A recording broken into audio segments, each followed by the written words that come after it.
Nobosuthu, hello to you. What are the details you have? A very good morning to you, Gareth. Now, currently we are in Lavender Hill, where a 5-year-old Valentino Hrotiki was shot and killed by a straight bullet during a crossfire. Now, I am with his parents, who are just going to be telling us exactly what happened yesterday. I'll ask my colleague Crescendo to work with me as I bring in the parents. This is Valentino's grandmother. Mama, you were telling me inside that he was only 5 years old and he was playing outside. What happened?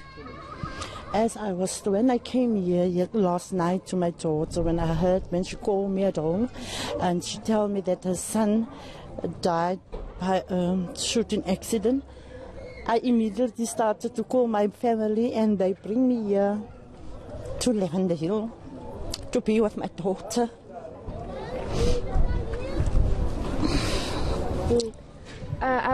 Gareth, I'm also joined by Valentino's parents, who can just take us through, because I was speaking to the community leader who was telling me that they had bought Valentino Christmas clothes and they had already bought him the uniform to go to school. Mama, where were you when all of this happened?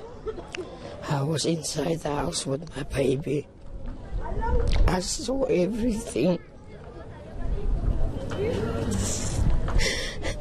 And I hope the Lord will get me, will pay for what He done to my son. He will pay the price. Now, Gareth, this is not the first incident that has taken place here in Lavender Hill. I'm just going to bring in the community leader, Mr. Howard, who deals with these issues on the daily basis. Now, Mr. Howard, obviously, it's a very sad moment right now, and each and every week, you can correct me on that, there's a case reported about a child that has been shot and killed during a crossfire. What is the state of the crisis here?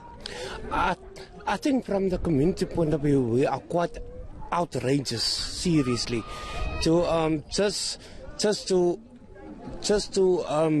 witness what is happening in our community itself.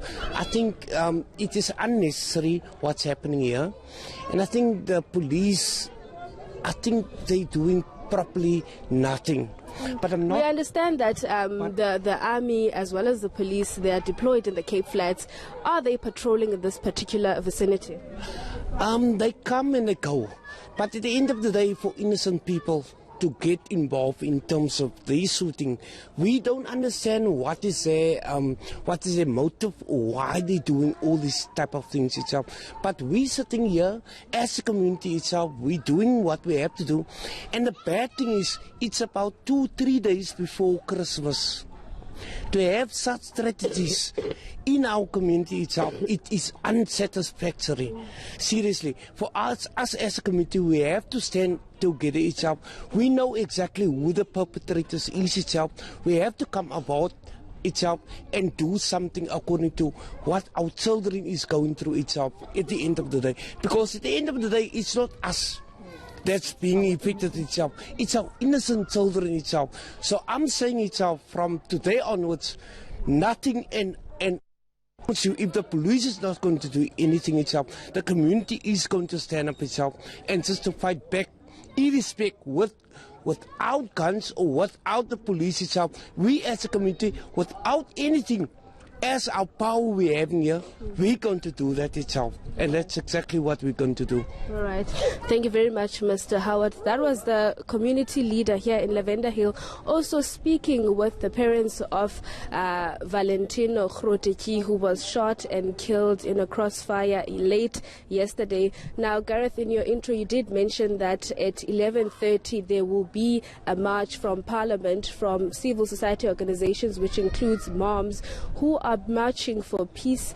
This comes after several incidents that have been reported here in the Cape Flats, in the Western Cape, about shootings and killings. Like he mentioned that innocent young children are the ones who are affected by this, and they're saying that the community is willing to take the stand if the army as well as the police are not doing their job.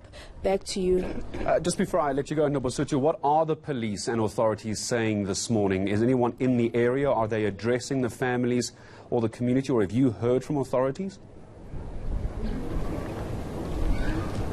Well, as we drove in here, I must say there aren't police visibility around this area, and the communication that was issued yesterday was that the police are saying that they cannot at this point link the shooting of Valentino to gang violence, so they are still investigating. No one has been arrested at this particular time. Now, when we attended Stach's funeral, we saw the leaders from the so-called hard living gangs as well as the other gang members who were saying that there won't be a retaliation for that particular shooting, and also they are calling for peace in the Cape Flats because they know and they understand what these shootings are doing to the communities, and they are willing to put an end to this, and they are calling for peace in the Cape Flats.